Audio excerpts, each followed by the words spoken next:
Hello friends, welcome back to the channel. और आज हमारे साथ है एमडी बादशाह अंसारी। आप अगर डिजिटल मार्केटिंग फील्ड में हैं, आप अगर पीआर एजेंसी के फील्ड में हैं, तो आप इनका नाम नहीं सुने हैं, ये बहुत रेयर चांस है। आप इनके बारे में जानते ही होंगे। फेसबुक में इनका जो प्रोफाइल है वो वेरीफाइड प्रोफाइल है। और इंडिया के most of the major media houses जो है, इनके जो डिजिटल मार्केटिंग एजेंसी है, और इनको अपने प्लेटफॉर्म में online online and offline feature किए हुए हैं। तो आज हम लोग बात करेंगे एमडी बादशाह अंसारी से डिजिटल मार्केटिंग के ऊपर, और ये भी कुछ जानने की कोशिश करेंगे कि फ्यूचर में इसका कैसा पोटेंशियल है, कैसे नए बिगिनर्स जो है डिजिटल मार्केटिंग फील्ड में आ सकते हैं, कैसे बादशाह अंसारी सर ने इस फील्ड में आए थे, कैसे इसको अपना फुल टाइम करियर लिए थे, इनके कितने सारे रेवेन्यू सोर्सेस हैं, और आप कैसे इसमें एज ए न्यू कमर आप डिजिटल मार्केटिंग फील्ड में आ सकते हो, कैसे आप इसमें सक्सेसफुल हो सकते हो, और कैसे आप डिजिटल मार्केटिंग को as a full time career ले सकते हो। तो वेलकम करते हैं एमडी बादशाह अंसारी जी को हमारे पॉडकास्ट में। तो sir, thank you very much for accepting our video podcast invitation. It's a privilege to me to discuss with you regarding the digital marketing, because आप इतना बिजी रहते हैं, इतना बड़ा आपका टीम है, इतना बड़ा कंपनी है। तो आपसे बात करने के लिए मैं बहुत ज़्यादा एक्साइटेड हूँ आज। तो welcome to the channel sir. Thank you. तो फर्स्ट सर, मैं आपके बारे में जितना छोटा बहुत मैं जानता था, छोटा सा इंट्रोडक्शन दिया। हमारे ऑडियंस के लिए आप अपना अगर छोटा सा एक इंट्रोडक्शन दे दे कि एक्चुअली आप क्या करते हैं, आपकी कंपनी के बारे में, और आपका मेजरली आप किन किन चीज़ों में अभी इन्वॉल्व है। हाँ, देखिए हमारी कंपनी जो है Teamology softtech and media services private limited, वो digital PR agency as famous है। और हम लोग सबसे ज़्यादा जो फोकस है वो डिजिटल पीआर पे है, डिजिटल पीआर और प्रिंट कवरेज। उसमें क्या है कि हम लोग बाकी डिजिटल वाले भी सर्विस प्रोवाइड करते हैं, बट अभी मेन सबसे इंडिया में सबसे ज़्यादा कमज़ोर है वो है मार्केटिंग।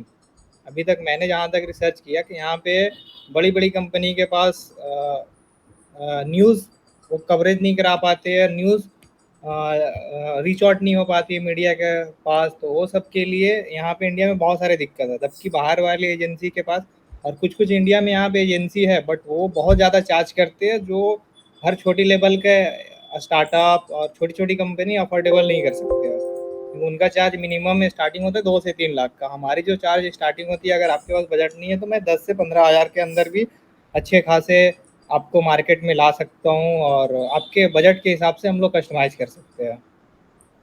ओके, तो आप मेनली बोल रहे हो आपका पीआर एजेंसी है। मैं अगर बात करूँ पीआर एजेंसी के बारे में, ऐसे बहुत सारे अभी लोग हैं, ऐसे बहुत सारे ऑडियंस है जिनको एक्चुअली पीआर का मतलब ही नहीं पता। तो अगर आप बताना चाहो कि पीआर का मतलब क्या है, पीआर में आप क्या क्या काम होता देखिए पीआर बहुत सारे, पीआर इस बिग इंडस्ट्री, अगर आप गूगल है। Search yes. करोगे तो ये बिलियन डॉलर की कंपनी इंडस्ट्री है। यहाँ यस। पे बड़े बड़े कंपनी, इवन वॉरेन बफेट की कंपनी है बिजनेस वायर सीजन करके जो नाम है, यहाँ पे बड़े बड़े खिलाड़ी है। और आपने कभी कोट भी पढ़ा होगा कि लाइक बिल गेट ने खुद कहा था कि लाइक अगर हमारे पास $2 होंगे तो $1 मैं अपने पर्सनल प्रोफाइल के लिए इन्वेस्ट करूंगा, $1 मैं बिजनेस में इन्वेस्ट करूंगा। तो यहाँ पे ओके। एक्चुअली मार्केट में अब क्या सीन है कि अगर आप बिकना है आपको और आपको मार्केट में आना, तो आपको दिखाना भी जरूरी है कि हमारे पास क्या है।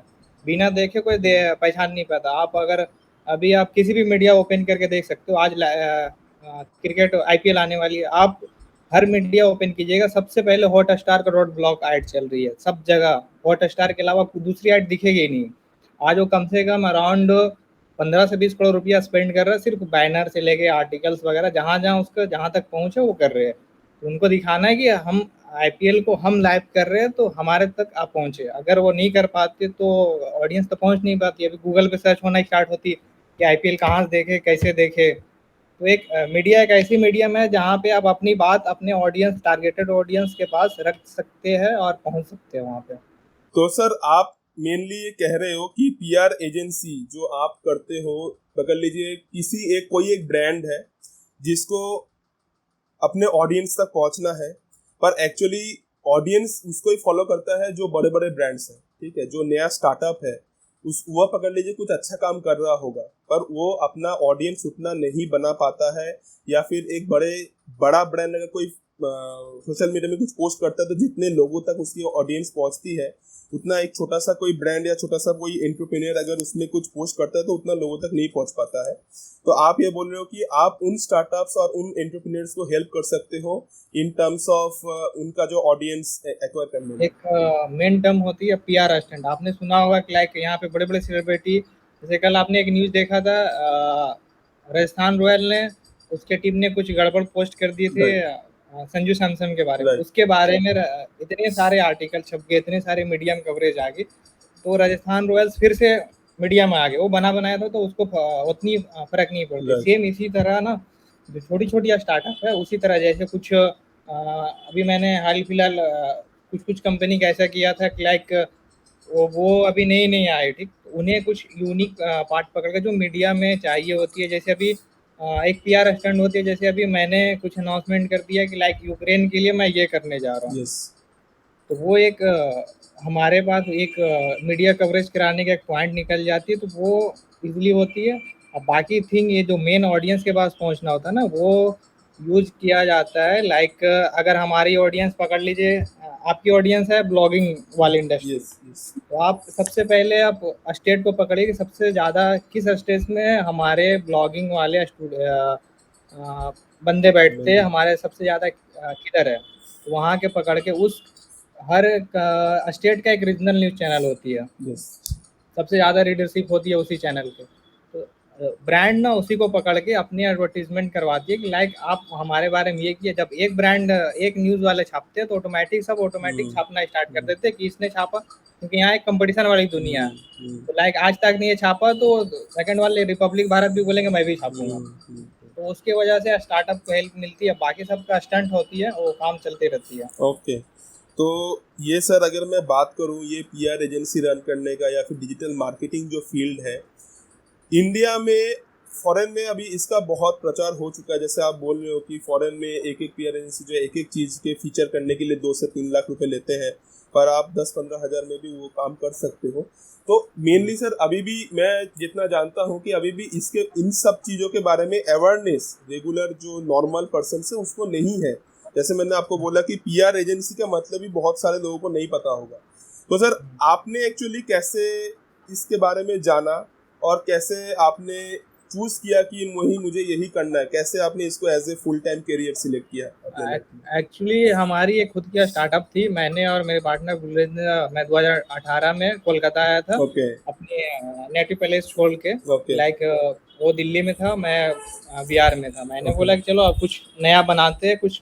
मैंने वहाँ से जब आया था तो मैंने स्टार्ट की थी उससे पहले लाइक एक स्टार्टअप थी एडुकेशन वाले स्टार्टअप थी, जैसे वहाँ पे एजुकेशन प्रोवाइड करना। तो वहाँ पे सीन ये था कि मैंने यहाँ टीचर वगैरह सब कुछ हायर कर लिया था, इवन वीडियो टीचर स्टूडेंट को गाइड कर रहे थे, बट एक लेवल नहीं बूस्ट हो रही थी। तो मैंने उस टाइम ना बहुत सारे मीडिया को ट्राई किया था, लाइक हमारे बारे में ये कवरेज करो ये वो, तो एक एक मीडिया ने 3 लाख 4 लाख, मतलब वो बजट से बाहर था। लाइक जैसे मैंने जिसको भी अप्रोच किया तो बहुत ज़्यादा, फिर एजेंसी को पकड़ा तो एजेंसी ने हद से ज़्यादा। तो वहाँ से फिर हमारे एक गैप निकला कि हमारे पास इंडिया में एक सबसे मेन गैप है कि इस जगह को अभी तक कोई फिल नहीं किया।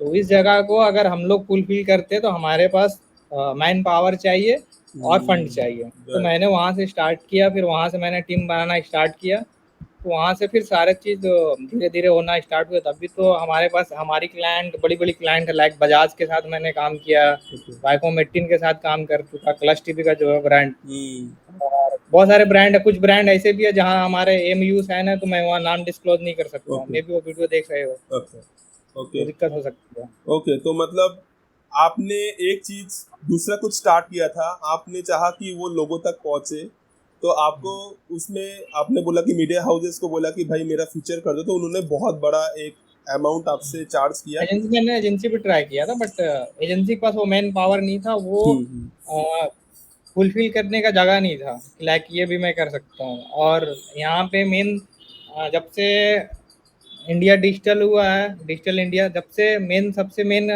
अगर आपको कुछ आगे बढ़ने है, कोई भी स्टार्टअप को, हम्म, सब सबसे ज़्यादा सब टारगेट करते हैं डिजिटल को। हम्म, तो डिजिटल ही सबसे सोशल मीडिया पे लोग, आप खुद समझ सकते हैं कि हम अभी अगर ऑफिस से घर जाके खाना खाने के बाद मोबाइल लैपटॉप लेके दिन भर सोया रहेगा, अगर 100%, काम ना रहे तो वो 100%। 24 hour social media, news through social media, WhatsApp, इसी पे एक्टिव रहते हैं। हम्म, अगर आप उस जरिए से अगर किसी न्यूज़ को पहुंचाना चाहे तो हम्म।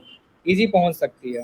हाँ, मेनली मेरा ये बोलने का यही मतलब है कि आपको एक प्रॉब्लम दिखा, आपने एक प्रॉब्लम एक्चुअली फेस किया, और वो प्रॉब्लम को जैसे कैसे सॉल्व करना है आपने उसका रास्ता एक निकाला, और रास्ता निकाल के आपने सोचा कि ऐसे प्रॉब्लम बहुत सारे लोग फेस करते होंगे, तो आपने वो सर्विस देना स्टार्ट किया, और ऐसे करते करते आपने एक अपना एजेंसी भी खोल दिया।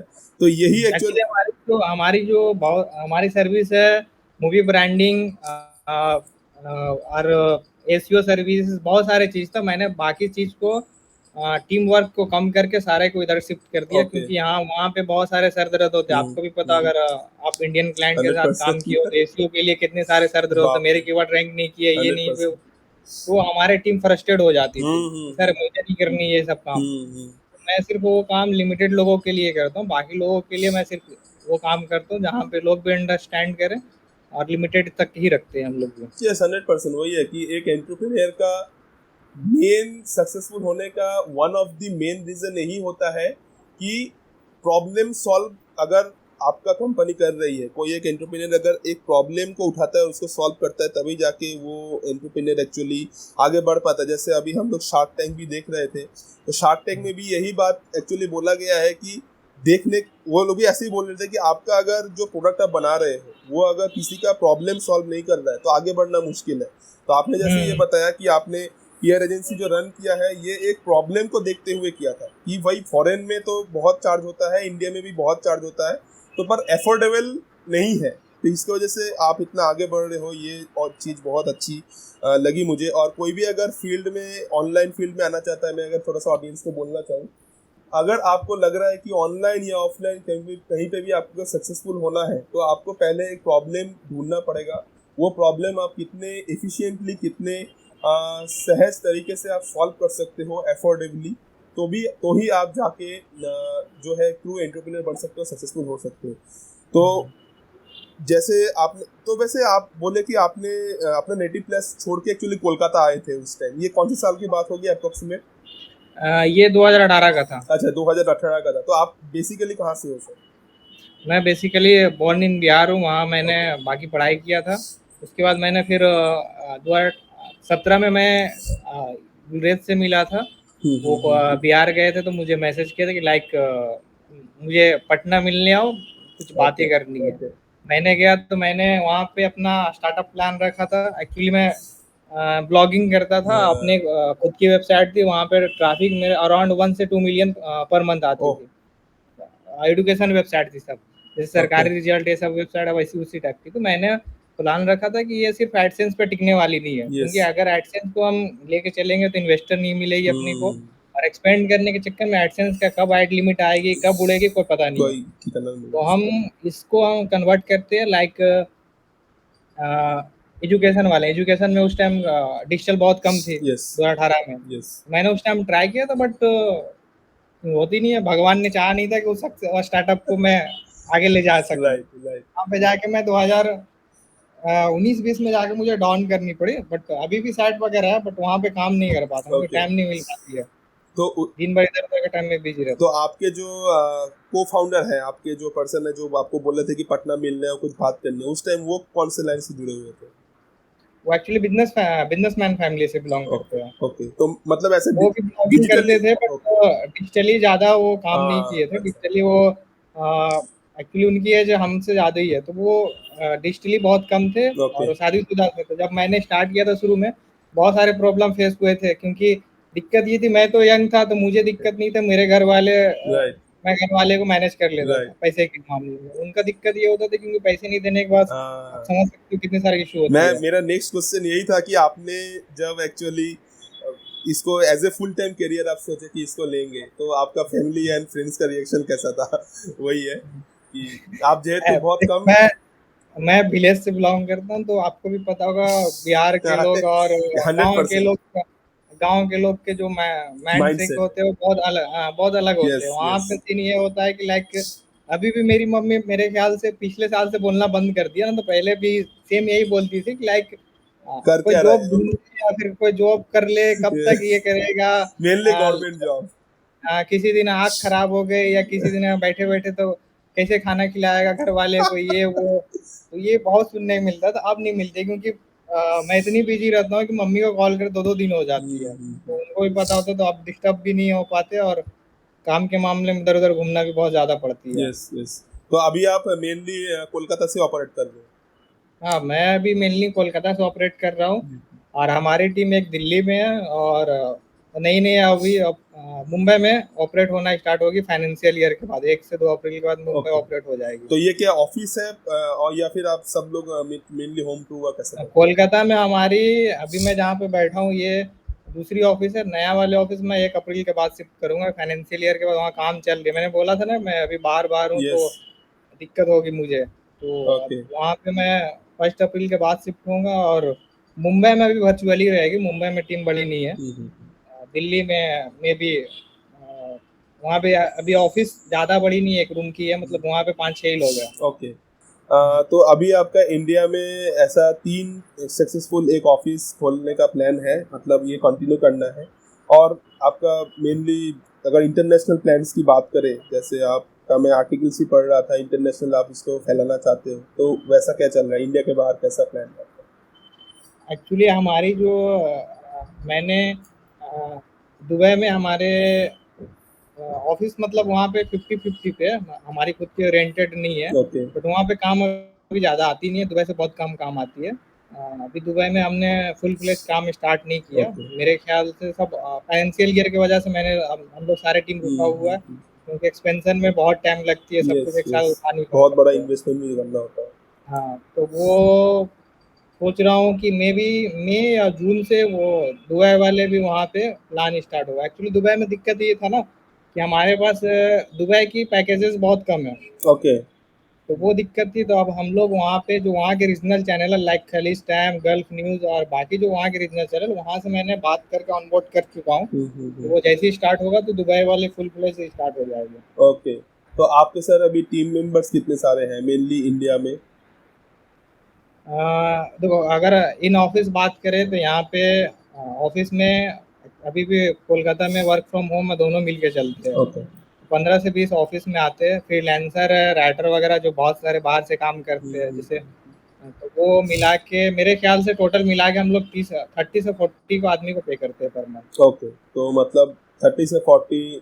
अगर फिक्स पकड़े तो हमारे पास 15 लोग हैं जो अ, दिल्ली या मुंबई दोनों, सॉरी दिल्ली और कोलकाता मिला के। ओके।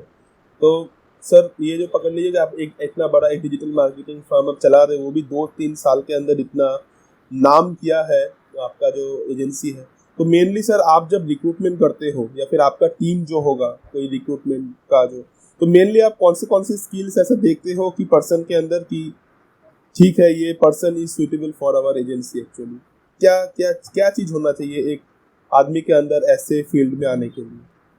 देखिए, अगर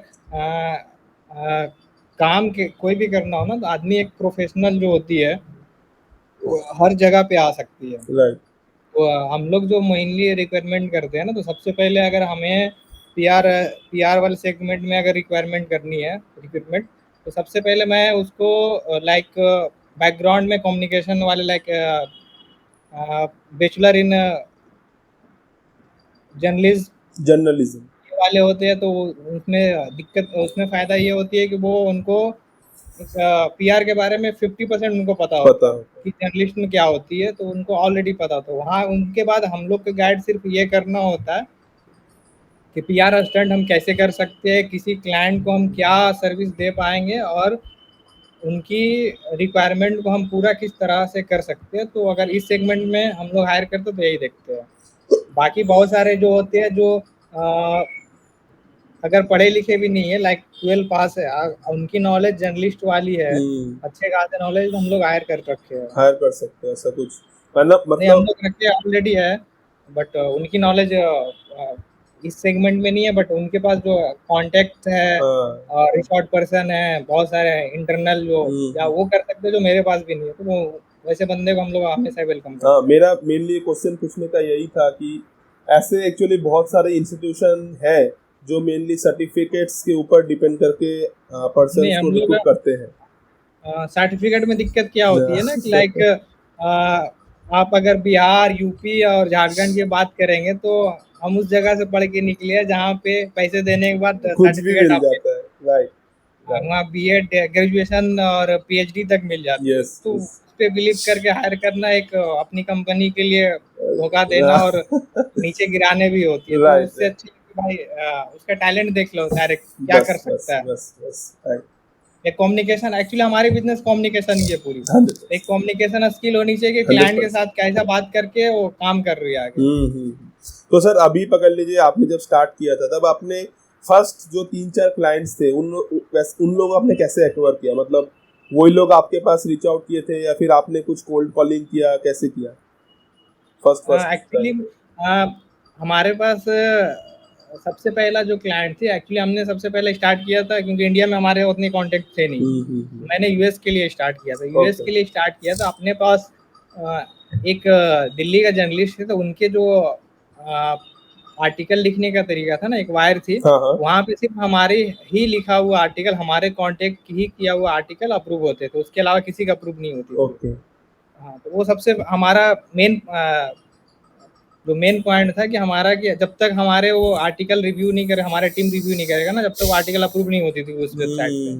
तो वहाँ से इंडिया से हमें कुछ कुछ क्लाइंट मिली, तो वहाँ के आने के बाद उसने फिर सजेशन दिया कि अगर इंडिया में काम करोगे इंडिया के लिए, यूएस के क्लाइंट ज़्यादा रिच आउट कर नहीं पाओगे, वहाँ बड़ी बड़ी कंपनी है। अगर इंडिया में काम करो तो इंडियन वाली वेबसाइट को ऑनबोर्ड करो तो ज़्यादा क्लाइंट मिलेगी। तो अब होती क्या है कि जैसे अगर आप एक को अच्छी सर्विस दोगे ना, तो वो ऑटोमेटिक 10-15 लोग को सजेशन देती है। तो सजेशन दे। हमारी मेन है कि हमने आज तक कभी भी क्लाइंट की जो रिक्वायरमेंट थी वो पूरी की कोशिश है। करते हैं, अगर लॉस भी हो तो हम लोग फुलफिल करके उसको दे देते हैं कि नहीं, मुझे पता है कि अगर मैं इसको खुश करूंगा तो उसके पीछे 5-6 क्लाइंट वो खुद ला के दे देगा। यस एजेंसी के पास जाओ, दूसरी वाले के जाओगे तो मैं वो बैठा देगा। Yes yes yes. तो तो उसके वजह से अब चेन बनते जाती है और चेन बन के अभी बड़ी हो गई है। तो ये मुझे एक्चुअली एक चीज हमेशा से बहुत इंटरेस्टिंग लगती है कि पकड़ लीजिए कोई एक पर्सन है जिसको ऐसा कुछ स्टार्ट करना है आपके जैसा, ठीक है, जो न्यू कमर है, पकड़ लीजिए कोई स्टूडेंट है, वो अपने घर से अकेले में कुछ ऐसा छोटा मोटा काम करना चाहता है, अगर उसमें वो सक्सेसफुल हुआ तो बाद में जाके वो ऐसे as a full time career लेगा। तो निकल लीजिए कोई एक छोटा सा कोई एक वेबसाइट है, न्यूज वेबसाइट है, तो उसको कोई पर्सन कैसे कांटेक्ट कर सकता है कि भाई हम भी ऐसा कुछ आपके वेबसाइट में आर्टिकल लिख सकते हैं, ऐसा कुछ कांटेक्ट पर्सन मतलब मैं कैसे रहते समझा हैं? नहीं। अगर लीजिए द वेयर है या फिर द मिंट है, ठीक है, ये वेबसाइट्स है, मुझे उसमें अपना आर्टिकल छपवाना है, अपने बारे में हो या फिर कोई भी एक आर्टिकल छपवाना है, तो वो कैसे करूंगा मैं? एक्चुअली देखिए वहाँ पे ना एक कांटेक्ट पर्सन लाइक दो टाइप के होते हैं। एक होते हैं एडिटोरियल टीम, जो एडिटोरियल टीम संभालती है, दूसरी होती है जर्नलिस्ट एडिटर। हाँ हाँ। तो एक्चुअली जब हमारे कांटेक्ट बढ़े हैं ना, तो मोस्टली यहाँ पे इंडिया में जितने बड़े बड़े मीडिया हाउस के सारे एडिटर का अपने पास पर्सनल नंबर और एडिटोरियल का सारे कांटेक्ट है, तो वहाँ से अपने पास मिल जाती है। ओके। अगर आप डायरेक्ट न्यू कमर जाना चाहो तो मेरे ख्याल से मिलना बहुत मुश्किल होता है, क्योंकि मैंने खुद 1-2 साल एक एक मीडिया हाउस के पीछे भागा, फिर भी कांटेक्ट नहीं मिल पाई। तो हमारे पास मेन हुआ था कि लाइक मैंने जिस जिस को पकड़ा, जैसे मैंने सबसे पहले मैंने आपसे कांटेक्ट किया, आपका कांटेक्ट दावायर किसी में, तो आपके थ्रू मैंने रोट हुआ, फिर वहां से डायरेक्ट कनेक्ट हुआ, तो वैसे वैसे करके होते हैं। न्यू कमर के यहाँ पे एक्चुअली मीडिया वाले वैल्यू नहीं देते, वो लोग खुद बिजी रहते हैं। समझ। शुरू में आप खुद जाके आप अगर मेल करोगे किसी मीडिया हाउस को कि लाइक हमें आर्टिकल छपवाना, तो सबसे पहले रिप्लाई नहीं करेंगे, क्योंकि we are not paid media, सबसे पहले ये ऐसा जवाब ही आएगा। आता है। राइट हाँ, राइट। तो उसके बाद उनका फिर अलग, अगर आप बोलोगे नहीं मुझे ब्रांड वाले आर्टिकल करवाने हैं, तो उनका रेट तो 5 लाख 6 लाख से नीचे कोई बात नहीं करेगा। Oh my God. ओके। वो शुरू में बहुत सारे दिक्कत होती है, बाकी कांटेक्ट हो तो कुछ भी कर सकते हो। Right right. तो मैं मेनली अगर कोई अगर पर्सन अपना बारे में कुछ छपाना चाहता है तो मेनली सबसे आसान तरीका है कि आपका जैसे टीमोलॉजी बोल के PR एजेंसी एजेंसी है, एजेंसी वो वैसे एजेंसी वाले एजेंसी को कांटेक्ट करने से वो कम पैसों में कर सकते हैं, है ना? एक्चुअली एजेंसी का जो डील होती है ना, वो एग्रीमेंट बेस पे होती है। ओके। जो हमें रेट मिलेगी वो दूसरे को नहीं मिल सकती है, अच्छा अच्छा अच्छा अच्छा, ओके क्योंकि ओके। हमने वहाँ पे इन लाख्स में एडवांस दे रखे, कुछ कुछ मीडिया हाउस को करोड़ों में भी जाते हैं। ओह। उतने उतने फंड सबकी बस की बात भी नहीं होती है, उतनी न्यू कमर दे नहीं पाएंगे, ओह माय उनकी गॉड, ओके। जो एग्रीमेंट होती है वो दिक्कत वाली इशू होती है। तो मतलब पैसों का खेल है। वॉरेन बफेट क्यों आई फिर इस कंपनी में? Right right. तो ठीक है, ये तो पकड़ ले, हम पीआर एजेंसी के बारे में इतनी देर बात कर रहे थे, पर डिजिटल मार्केटिंग जो फील्ड है, आप ये पीआर छोड़ के और भी कुछ डिजिटल मार्केटिंग में करते हो क्या? पकड़ लीजिए जो फेसबुक ऐड रन कर रहा है, कोई ब्रांड प्रमोशन होता है दूसरे तरीके से, वैसा भी कुछ करते हैं आपकी एजेंसी में? हाँ, मोस्टली सारे काम होते हैं हमारे यहाँ, बट ओके। हमने ये सामने ये शो करा है कि लाइक हम लोग एक फुल फ्लेज पीआर एजेंसी है, बट हमने क्लाइंट के लिए ऐड भी चलाती है। बट उसमें सीन क्या होता है कि लाइक आप बहुत सारे छोटी छोटी इशू के लिए क्लाइंट सर दर्द कर देती है, तो वो मैनेज करना मुश्किल होती है। तो अभी क्या सीन है कि अभी हमारे पास उतनी बड़ी टीम है नहीं, तो हम सारे सर्विस एक साथ दे नहीं सकते, तो और इसी के लिए भी वो सब सर्विस बहुत कम लिमिटेड क्लाइंट के लिए। बट आने वाले समय में मेरे ख्याल से इस साल 2023 तक टारगेट है कि सारे फुल फ्लेज में और टीम बढ़ा के काम करते हैं। ओके। तो अभी जैसे आपने बोला था कि 2018 में आपने अपना जो ये संस्था है, ये एजेंसी है, स्टार्ट किया था, तो ये पकड़ लीजिए 2018, 19, 20, 21, 22, 4-5 साल होने वाले हैं, 5 साल होने वाले हैं। तो कैसा ग्रोथ रहा, कैसा जर्नी रहा है, कैसा आपको फ्यूचर प्रोस्पेक्ट कैसा दिख रहा है सामने? फ्यूचर तो मेरे हिसाब से हमारे टीम की जो मेहनत होती है, क्योंकि मैंने आज तक इवन मैं अपनी बहन की शादी में भी वर्क किया था, और अभी तक मैं बता दूं कि मैं सिर्फ अब जाके मैं कभी कभार संडे को मैं लेट उठता हूँ। मैं अगर 2 बजे भी सोता हूँ तो सुबह 9-10, इससे ज़्यादा लेट उठने के बाद ऑफिस डायरेक्ट पहुँच के लैपटॉप ऑन हो जाता है। Okay okay. तो काम ज़्यादा होती है, क्योंकि हमें आगे ले जाना है अपनी कंपनी को, तो उसके लिए ब्राइट फ्यूचर हमने, आपको भी मेरे ख्याल से पता होगा, अगर आपने 1 साल के पीछे अगर हमारी कंपनी को फॉलो हाँ किया होगा हाँ। कुछ, तो आपने खुद देखा होगा कि हमने 1 साल में कितनी परसेंटेज ग्रोथ हुआ है। हमारे क्लाइंटेल बहुत सारे बड़े हुए हैं, अभी हमारी कंपनी का टर्नओवर बहुत ज़्यादा हाई हो चुका है। फिर भी कितना अप्रोक्सीमेट बताएंगे तो? अभी डिस्क्लोज करना अच्छी बात नहीं है, मना ठीक है, किया गया। मतलब ठीक है, मतलब अच्छा खासा ग्रोथ हुआ है और आपको ऐसा लग रहा है कि फ्यूचर में तो बहुत मैंने अब बहुत अच्छा दिख ही रहा है आपको, इसका मतलब आप बोलना चाह रहे हो, है ना? क्योंकि हमारे पास यहाँ पे अब ये हमारे लिए फायदा है कि हमारे पास जो कंपटीशन वाली एजेंसी है ना, अब हमारी कंपटीशन बड़ी वाली एजेंसी के साथ हो रही है। हाँ। जैसे अभी वॉरेन बफेट की कंपनी है एक, और एक फ्रेंच की कंपनी यस। है, बड़े लेवल की जो कंपनी है उनके साथ अब हमारे फेस टू फेस लड़ाई होने जा रही है। तो अब उनके साथ की हमारे पास, उनके पास 17-18 हज़ार एम्प्लॉय है, हमारे पास अभी 50 50 क्या नहीं है, तो उसके लिए अभी टीम बड़ा हो रही है। राइट। और बाकी देखते हैं ऊपर वाला जहाँ तक ले जाए। 100%, 100%। तो बस यही है कि मैं अगर आपको पता, मैं फर्स्ट टाइम किसी के सामने वीडियो का, मैं किसी से भी गूगल मीट पे करता हूँ तो मैं डायरेक्ट बोलता हूँ मेरे पास टाइम नहीं है, नॉर्मल कॉल आ जाओ या फिर वीडियो बंद करो। मेरे को बोलने का उतना ये नहीं होती है, क्योंकि मैं बोलने से मेरे पास बोलने की ज़्यादा क्षमता नहीं है, मैं ज़्यादा yes, बोलता नहीं, बहुत कम बोलता हूँ। अपना टाइपिंग वाले ब्लॉगर वाले लोग हैं, टाइप ज़्यादा टाइप करने का ज्यादा आदत। करते हैं, राइट। एक्चुअली ये चीज मैं भी पर्सनली अगर आपसे बोलूं कि मैं भी फेस करता था, क्योंकि मैं पिछले 5-6 साल से ब्लॉगिंग फील्ड में हूँ, ठीक है। मैं मल्टीपल वेबसाइट्स बनाए हैं, अभी भी मेरा मल्टीपल वेबसाइट्स चल भी रहे हैं, जो ठीक ठाक अर्निंग भी हो जाती है। पर मैं सोचा कि जैसे फ्यूचर में वीडियोस का थोड़ा बहुत लग रहा है कि पोटेंशियल ज्यादा है, क्योंकि लोग आजकल पढ़ना नहीं वीडियो चाहते का हैं। पोटेंशियल बहुत ज़्यादा है, क्योंकि अभी मैंने जस्ट एक रिपोर्ट पढ़ रहा था एक बड़ी एजेंसी का, तो टोटल 9200 करोड़ इन्वेस्टमेंट हुआ 2021 में फाइनेंशियल ईयर का, और वीडियो एडवर्टीजमेंट सोचिए। In India. यस अब 92 इतनी करोड़ रुपया इन्वेस्ट हुआ वीडियो के लिए, तो आप खुद समझ सकते हैं कि कितनी है। Yes yes. जब कंपनी को प्रॉफिट नजर आते तभी इन्वेस्ट करेगी। जब आप किसी पे इन्वेस्ट करते हो तो अगर एक रुपया लगाते हो तो सामने से ये करते हो कि 2 रुपया 3 रुपया उससे ऊपर जितना है मुझे प्रॉफिट आने चाहिए, एक से एक का नहीं आना चाहिए, तो फिर मुझे 100%, मेहनत करके क्या फायदा। 100%। तो वही है कि मुझे पिछले 1-1.5 साल में लगा कि वीडियो का पोटेंशियल जो है बहुत बढ़ने वाला है, तो मैंने सोचा कि चलो वीडियो स्टार्ट करते हैं, यूट्यूब में कुछ करने की कोशिश करते हैं। पर मैंने इसके लिए बहुत सारा सेटअप वगैरह भी किया, पर वही है जैसे आपने बोला कि बोलने जब जाते थे, ठीक है, तब क्या बोल रहे हैं भगवान जाने। हाँ, मेरे साथ बहुत बार सोच होता रहे है। हैं दूसरा, बोल रहे हैं दूसरा। और ये हाँ, प्रॉब्लम को एक्चुअली शॉर्ट आउट करते करते कम से कम मुझे 1 साल से ऊपर लग गए। और ऐसा भी मैं बहुत सारे यूट्यूबर्स, अभी मेरे दोस्त भी हैं कुछ कुछ बड़े, बहुत बड़े भी यूट्यूबर्स हैं जिसके मिलियंस है सब्सक्राइबर्स हैं, इंस्टाग्राम में भी मिलियंस है फॉलोअर्स हैं। वो लोग भी अभी भी, उनका मैं पिछले वाला वीडियो देखता हूँ तो वो बहुत सारे वीडियोस में से बोले भी है कि कैमरा के सामने वो बोल नहीं पाते थे।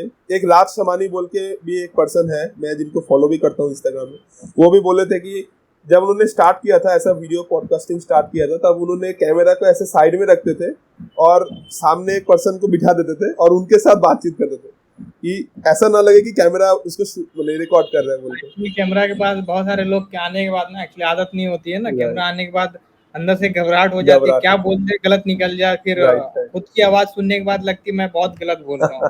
तो वो सबके अंदर होती है वो। तो धीरे धीरे ये प्रैक्टिस करने से चले जाते। जैसे अभी उतना ज्यादा प्रॉब्लम नहीं होता है मुझे कैमरा के सामने बोलने से, कि पहले मुझे, मैं एक्चुअली अगर बताऊं कि मैं इससे 3 साल पहले एक मेरा यूट्यूब चैनल स्टार्ट किया था और उसमें मैंने 100 से ऊपर टेक्निकल वीडियोस बनाए थे, ठीक है, 4-5 हजार कुछ सब्सक्राइबर भी हो गए थे। उसमें एडसेंस डिसेबल हो गया बोल के मैंने वो अकाउंट छोड़ दिया था, पर वो जो वीडियोस है वो वीडियोस अभी भी पड़े हुए हैं और मैं देखता हूँ तो उस टाइम से और अभी का हमारे सबसे अच्छी वाली बात है कि एडसेंस डिसेबल हुई तभी मैं इस इंडस्ट्री में आया, अदरवाइज फिर बहुत मुश्किल थी। क्योंकि मैंने एक इवेंट किया था बिहार बोर्ड रिजल्ट करके, ठीक, उस इवेंट पे टोटल अर्निंग आई थी अराउंड $12,000। और मैंने मेरी सबसे बुरी किस्मत थी, मैंने वो पैसे के बारे में पापा को बता दिया था कि लाइक उसी साल मेरी बहन की शादी थी, मतलब फरवरी में एडसेंस उड़ी थी, मार्च में मेरी बहन की शादी थी। मैंने पापा को जोश में जाकर कॉल किया कि पैसे का इंतजाम मैं करवा दूंगा, इतने पैसे आने वाले। तो तू ऐसा ही सिर्फ बोलता है, जैसे कुछ होने वाला नहीं है। कि नहीं, पेमेंट तो आएगा ही, उड़ेगा तो नहीं एडसेंस ऐसा कुछ। आपको पता है मेरे ख्याल से 20 तारीख को 8:40 या 50, मुझे टाइम भी याद है अभी तक। मैंने उस मेल को मैं सेव करके रखा हूँ।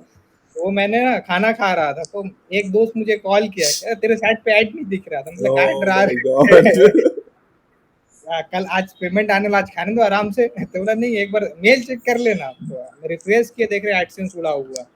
उसके बाद मेरे पास इतने सदमा पड़ा था ना, मैंने 2 दिन मोबाइल वगैरह ऑफ करके सो गया था। फिर तीसरे दिन ऑन करके फिर पापा को कॉल किया कि ऐसा ऐसा बात है।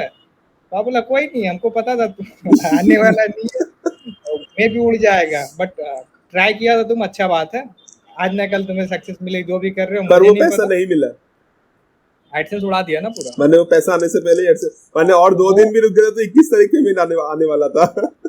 21 के बाद उड़ जाता, मुझे कोई दिक्कत नहीं। वही तो मैं बोल रहा हूँ ना, एक और 2 दिन रुक जाता है तो पैसा निकल जाता वहां से। सबसे मेन दुखी वाली बात थी कि एक दिन पहले उड़ी, मैं पूरा मन खुश था कि आप पेमेंट आ रही है, आप पेमेंट आ रही है। और जब उड़ती है और $12,000 उस टाइम पे, मतलब उस टाइम पे क्या आज भी बहुत ज्यादा वैल्यू है, ठीक है, मैंने सोच भी नहीं सकते। और उस टाइम पे इवेंट ब्लॉगिंग बहुत सारा चलता था उस टाइम। उस टाइम इवेंट ब्लॉगिंग रैंक कराना बहुत इजी था, इजी था। न्यूज़ वाले आजकल तो बड़े-बड़े सब ये लोग भी इवेंट ब्लॉगिंग अकेला कवर करके बैठे हुए हैं।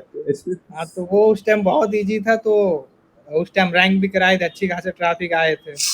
तो उसके कारण फिर जब से मैंने फिर एडसेंस की तरफ मतलब फोकस ही छोड़ दिया कि एडसेंस भी कुछ नहीं करना है। फिर उसके बाद एडसेंस का एक प्रीमियम आता है एडएक्स करके, एड नेटवर्क एक्सचेंज करके, कुछ डबल क्लिक करके, वो शुरू किया था। तो वहां से कुछ बने थे। फिर एक्चुअली सीन क्या है कि यहाँ खर्चे बहुत ज्यादा होती है। अगर खर्चे ज्यादा हो तो आपकी अगर इनकम ज्यादा ना हो तो आप एक्सपेंस आगे बढ़ नहीं सकते, फिर लिमिटेड हो सकते हो। तो कुछ ना कुछ, तो हमने जो ट्राई किया, जहाँ मुझे लगा कि यहाँ पे सारे लोग को प्रॉब्लम है, इस इंडस्ट्री को मैं अपने हिसाब से मैं कुछ सॉर्ट आउट कर सकता हूँ, तो इसलिए मैंने इसमें आ गया। तो मेनली जैसे मैं बात कर रहा था, पहले हमने स्टार्ट किया पीआर एजेंसी के बारे में बात किया, फिर मैं अभी जैसे आपसे बात कर रहा हूँ कि अभी पता चल रहा है कि आपका बहुत सारे चीज़ों में एक्सपीरियंस है। जैसे आपने ब्लॉगिंग किया हुआ है, आपका टीम जो है डिजिटल मार्केटिंग भी करता था, फेसबुक एड्स, गूगल एड्स भी रन करता था। अभी आप पीआर में थोड़ा नज़र ज़्यादा दे रहे हो। तो मेनली अगर कोई पर्सन आना चाहता है ऑनलाइन, ठीक है, उसको कुछ भी नहीं पता ऑनलाइन के बारे में, क्या होता है नहीं होता है, तो कैसे वो स्टार्ट कर सकता है? कौन से चीज आपको लगता है कि अभी भी पोटेंशियल है? जैसे आपने बोला कि डायरेक्ट पीआर में तो नहीं आ सकता भाई, ठीक है, 10-15 लाख एक छोटा सा कंपनी ले लेगा, करोड़ों में बड़ा बड़ा कंपनी को इन्वेस्टमेंट करना पड़ता है, तो उससे स्टार्ट करना मुझे लग रहा है कि बहुत ज्यादा मुश्किल है। पर ऑनलाइन अगर वो स्टार्ट करना चाहता है कुछ, तो कैसे कर सकता है? कौन सा लाइन अवेलेबल है आज के डेट में कि आपको लगता है कि? देखिए, मेरे यहाँ पे आपको खुद पता है कि डिजिटल जो फील्ड है बहुत बड़ी है। यस। अगर आप किसी एक इंडस्ट्री को भी फोकस कीजिएगा तो हर इंडस्ट्री में पैसे है। आप जो भी पकड़ लो, फेसबुक में पकड़ो, फेसबुक ने इतने सारे ऑप्शन दे रखा है, एड ब्रेक, तो ये बोनस वो बोनस, बहुत सारे चीज दे रखा है। अगर आप किसी एक चीज को भी फोकस इंडस्ट्री को पकड़ते हो, बट एक चीज आपके अंदर कॉमन होनी चाहिए कि जज्बा होनी चाहिए कुछ करने का। और मतलब एक होती नहीं है कि मैं टूट भी गया तो मैं वो हासिल करके रहूंगा चाहे जो हो जाए। अगर वो रही तो फिर आप कुछ भी कर सकते हो, आप जिस इंडस्ट्री में आप, क्योंकि सबकी जर्नी अलग होती है। अगर मैं बोल दूं कि लाइक यहाँ पे जितने लोग हैं उसको एड ब्रेक करनी चाहिए या फिर पीआर इंडस्ट्री खोलनी चाहिए, बंदे जोश में आके आ जाएंगे, बट उनकी नॉलेज नहीं होगी, वो उसमें उस काम करने में मजा नहीं आएगा, तो वो सीख नहीं पाएगा आगे बढ़ने का। एक्चुअली आप पैसे कमा सकते हो, बट अगर जब तक आप उस चीज को सीख नहीं पाओगे, जब तक आप खुद को आगे नहीं ले जा सकते। 100%। जैसे आप अभी यूट्यूब स्टार्ट किया, यूट्यूब मिसलीड करके बहुत सारे आप देखोगे यूट्यूब में थंबनेल उल्टा पुल्टा लगा के पैसे कमा रहे हैं, बट वो खुद को ब्रांड नहीं बना सकता ना अकल हो। कभी भी नहीं। अगर आप अभी आप जो काम कर रहे हो, तो मेरे ख्याल से अगर आप फोकस करके रखोगे तो बहुत बड़ी बड़ी यहाँ पे चैनल है जो सिर्फ इंटरव्यू पे ही करके खुद को फेस वैल्यू बना के अच्छे खासे इनकम भी कर रहे हैं, लोग उनको पहचान भी रहे, और एक ब्रांड बनने के बाद फिर आपको मेहनत करनी नहीं पड़ती। 100%। फिर अगर आप जैसे ये वीडियो बना रहे हैं, ये वीडियो का स्पॉन्सर अलग से आ जाएगा कि इसके साथ आप मीट कर रहे हैं, इनकी स्पॉन्सर मैं रहूंगा, इतना लाख रुपया दूंगा। तो एक ब्रांड, अगर आप एक चीज को फोकस करके अगर आप चलते हैं किसी ब्रांड को बनाने में, तो आपको फिर हर चीज आगे चल के इजी होती है। 100%। ये जो आपने जस्ट इतना सा बोला ना, इतना एक्चुअली इतना रियलिटी, ये चीज लोगों को समझने में सालों लग जाते हैं। आपने जो ये 2 मिनट में जो चीज बोली, ये चीज एक्चुअली समझने में लोगों को सालों से ऊपर लग जाता है। और ये मैं भी पर्सनली, मुझे समझने में भी जितना साल लग गए थे कि भाई, मैं भी जब मैं जब ब्लॉगिंग स्टार्ट किया था 2015-14 में, ठीक है, तब भी हम लोग करते थे कैसे भी करके ट्रैफिक आ जाए, एक छोटा सा आर्टिकल लिखा, उसको इधर उधर शेयर कर दिया, फेसबुक में शेयर कर रहे हैं, उस टाइम गूगल प्लस होता था वहां पे शेयर कर रहे हैं, ट्विटर सब जगह शेयर कर रहे हैं, अल्टीमेटली 10 विजिटर आया ठीक है। तो फिर धीरे धीरे करते करते समझ आया कि जितना भी सोशल मीडिया पे शेयर कर लो कुछ ना होने वाला, जब तक गूगल से ट्रैफिक नहीं आता। यूट्यूब में कितने बेकार टाइप के सब थंबनेल बना के चैनल्स थे, बहुत सारे मिलियंस में सब्सक्राइबर्स भी थे, पर धीरे धीरे यूट्यूब भी अपना एक्टिव हुआ, उसका टीम भी एक्टिव हुआ, बहुत सारे चैनल्स को डिलीट किया, मोनेटाइजेशन का जो 4000 घंटे का वो सब ला दिया, जो रिव्यू का है 1000 सब्सक्राइबर ये वो। तो ये सब एक्चुअली कर रहा है कि ऑथेंटिसिटी ज्यादा हो, ठीक है। बेकार जो लोग हैं जो बेकार के थंबनेल बना के पोस्ट करते हैं, उनको सोचेगा अरे यार 1000 सब्सक्राइबर होगा तभी जाके मेरा रीच स्टार्ट होगा, तो जिसके माइंड में है कि भाई आज आऊंगा कल इनकम करूंगा, वो कर ही नहीं पाएगा, वो डिमोटिवेटेड हो जाएगा विद इन अ मंथ। मैंने इसलिए अभी बोला ना कि लाइक अगर आप किसी एक चीज को फोकस करते कि लाइक मुझे ये करना है, मैं मेरे तरफ से ये इसमें फ्यूचर है, मगर इस चीज को मैं फोकस करके रखता हूँ, तो बंदे हमेशा आगे बढ़ते हैं। क्योंकि एक चीज को पकड़ के रखा ना कि लाइक वो मैं यूट्यूब में पकड़ा हूँ, मैं यूट्यूब में मेरे हिसाब से मैं हर नया दिन कुछ नया सीखने को मिल रहा है, मैं कुछ कर सकता हूँ। तो यहाँ पे यूट्यूबर अच्छे जो आप एक यूट्यूबर का आप खुद से देख सकते हो, बड़े बड़े मूवी में काम कर चुके हैं। मेनली एंटरटेनमेंट फील्ड में जो है, अगर आज बात करूं भुवम बाम की, आज मैं बात करूं अगर हर्ष बेनीवाल की, और कैरी मिनाटी तो है, ये है गेमिंग में है, तो ये सब कितने बड़े ऊंचे लेवल में चले गए हैं, ठीक है। पॉडकास्ट में बात करूं रणवीर जी का, जो रणवीर भाई हैं हमारे, वो भी कितने अच्छे पॉडकास्ट बनाते हैं, आज सालों से, आज 6 साल हो गए वीडियो बना रहे हैं, तो आज वर्ल्ड जानता है उनको। तो वही मैंने बोला ना, उसने शुरू में बहुत, अगर सुनो उनसे भी आप पूछ लीजिए, उनसे कितनी सारे मुसीबत झेले होंगे, कितनी सारे बहुत सारे दिक्कत आते हैं, बट एक जज्बा था कि मैं कुछ करूंगा, मुझे बनना है। 100%। हाँ, मैं उसने एक चीज को फोकस कर रहा है कि मुझे मेरे यहाँ पे सीखने को मिल रहा है, मैं कुछ कर सकता हूँ, तो वो आगे बढ़ सकते हैं। एकदम सर। अब जैसे हमारे मेन फायदे ये होते हैं कि जैसे अब हमारे अब कंपनी के नाम में हमें एक क्लाइंट के अंदर एक ट्रस्ट आ जाती है। अगर मैं अभी किसी क्लाइंट को ना सिर्फ एक पहले दिक्कत ये होती थी ना कि मैं किसी क्लाइंट से एडवांस मांग लूँ, लाइक एडवांस देना इस काम के लिए, अदरवाइज नहीं करूँगा, तो वो नहीं स्कैम कर लोगे। अभी यहाँ पे मेरे ख्याल से कुछ कुछ कंपनी को मैं आपको अगर मैसेज दिखा सकता हूँ तो अच्छे खासे एडवांस पड़े हुए। मैं डेली फॉलो अप लेता, अपना काम करवा लें, अदरवाइज फिर फाइनेंशियल खत्म होने फालतू को मुझे टैक्स देना पड़ेगा यस उसका। Yes yes yes. अब क्या है, वो आराम से रिप्लाई भी नहीं करती है, बोले भाई रुक तो ये दिक्कत है वो दिक्कत है, क्योंकि उन्हें ट्रस्ट है कि पैसे लेके भाग नहीं सकते। क्योंकि मैंने उसमें मेहनत किया, तो मैंने अपने ब्रांड को बनाने में फोकस किया था कि मुझे कुछ आगे ले जाना है, तो वहाँ पे बनने के बाद फिर दिक्कत नहीं आती है। राइट। तो सर सही में आपसे बात करके मुझे भी बहुत कुछ जानने को मिला पीआर एजेंसी के बारे में, कैसे कर सकते हैं, कैसे इसको स्टार्ट कर सकते हैं। और आपने जैसे बोला डिजिटल मार्केटिंग फील्ड भी एक बहुत बड़ी दुनिया है, हजारों करोड़ों रुपए इन्वेस्ट हो रहे हैं डिजिटल फील्ड में, और एड्स में भी लोग बड़े बड़े ब्रांड से करोड़ों खर्चा कर रहे हैं। तो कोई भी न्यू कमर इसको as a full time career ला सकता है। और जैसे आपने बोला कि सर्टिफिकेट से ज्यादा स्किल्स की जरूरत होती है इस लाइन में सक्सेसफुल होने के लिए। फॉर एग्जांपल मैं आपको आप कभी वीडियो फॉलो करते तो चिंगारी का आपने देखा? यस यस यस, चिंगारी तो देखा। चिंगारी प्ले स्टोर में भी ट्रेंडिंग में रहता है। हाँ, तो आप उनको खुद देख सकते हैं कि उनकी मीडिया जो प्लानिंग है, मीडिया बाइंग है, कितनी तगड़ी है। उनकी वो टिकटॉक बैन होने के बाद आई, अभी वो यूनिकॉर्न बन चुकी है, कितनी बड़ी कंपनी के बड़े बड़े मूवी में अभी डिजिटल पार्टनर बन गई। वो जो अभी जो कौन सा मूवी था आलिया भट्ट का, उसमें नीचे ऐसा गंगूबाई का जो सॉन्ग है धो लिया बोल के, उस सॉन्ग में देख रहा था कि टी सीरीज जो नीचे लिखा रहता है ना, उसके बाद चिंगारी का भी ऑप्शन उसमें दिख रहा था। मैं रिसेंटली देखा, मैं बोला बाप रे। तो वो एक नेक्स्ट लेवल पे लेके चले गए, क्योंकि सुमित घोष के पास सबसे बेस्ट थिंग है कि वो ऑलरेडी मीडिया बाइंग, वो पीआर मीडिया बाइंग पहले से था। उन्होंने खुद भी बताया, मेरे ख्याल से मैंने कहीं देखा था उनका प्रोफाइल में भी लिख के रखा मीडिया बाय। अच्छा, स्ट्रेटेजी है बहुत तगड़े वाले है, और वो नेक्स्ट लेवल पे खेलते हैं मीडिया बाइंग यूज करते हैं। एडवर्टीजमेंट पे मेरे ख्याल से आप खुद सीख सकते हैं कि पूरा दिल्ली, मुंबई, कोलकाता तीनों मेट्रो में सिर्फ चिंगारी नजर आएगी। Yes yes yes. तो आप एडवर्टीजमेंट अगर कुछ फायदे नहीं हो तो कंपनी इस लेवल पे इन्वेस्टमेंट करने वाली नहीं है। भयंकर लेवल का एडवर्टाइजमेंट एंड भयंकर लेवल का जो है मीडिया बाइंग होता है। और सब जगह में एक्चुअली प्ले स्टोर वगैरह में देख रहा था कि नंबर 1 to 10 के अंदर रहता है डाउनलोडिंग में।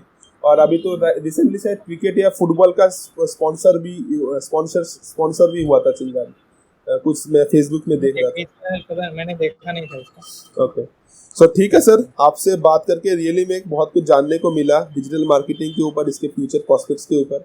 अगर आप लास्ट में हमारे बस ऑडियंस को अगर कुछ बताना चाहे, अगर कुछ वैल्यूएबल इंफॉर्मेशन अगर रह गई हो, क्या बताना चाहोगे सर? बस 1-2 लाइन मोटिवेशनल कुछ। एक्चुअली मैं तो मोटिवेशनल स्पीकर नहीं हूँ, मैं कुछ बोल नहीं पाता। राइट, नहीं ठीक है। आपने जो एक्चुअली काम कर रहे हो, आपने जो अपना टीम को, अपना जो एजेंसी को विद इन 4 years इस लेवल पे आप लेके गए हो, that is only a big motivational. अगर आप कुछ नहीं भी बोलो, आपका जो गूगल में अगर आपका कोई नाम सर्च कर लेना, तभी आपको माने जो इसको गूगल सर्च आता है, सबको गूगल सर्च भी नहीं आता है। जो ब्लॉगर्स है उसको अच्छी तरह से गूगल कैसे सर्च करना है पहले वो सीखना होता है। तो आपका नाम है कि गूगल में अच्छे से सर्च कर ले, और जितने सारे वेबसाइट्स में आपका आर्टिकल पोस्टेड है वो भी अगर पढ़ ले, तो भी एक बिग मोटिवेशन उसको मिल जाएगा। कुछ बोलने की जरूरत नहीं है उसके लिए। मैं कैमरे के सामने मैं बोल नहीं पाता, तो मैं ज्यादा इतने बोलने में, और ये मेरी कैमरे के सामने सेकंड, मेरे ख्याल से थर्ड, सबसे पहला मैं किसी अवार्ड शो में गया था वहाँ पे, फिर दुबई वाली थी मेरी, और ये थर्ड टाइम है जो यूट्यूब है कहीं पे मैं अपने मतलब वीडियो कॉल में आके मैं ये कर रहा हूँ, अदरवाइज मैं कहीं पे आता भी नहीं। सही है, आपने जितना सारा इन्फॉर्मेशन शेयर किया वही काफ़ी है एक पर्सन को मोटिवेट करने के लिए, और समझने के लिए कि कैसा ये मार्केट फील्ड काम करता है, डिजिटल मार्केटिंग काम करता है।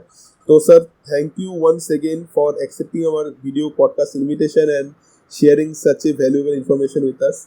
सो thank you MD Badshah Ansari जी, आपसे बात थैंक करके सही में मुझे बहुत अच्छा लगा। Thank you. Thank you.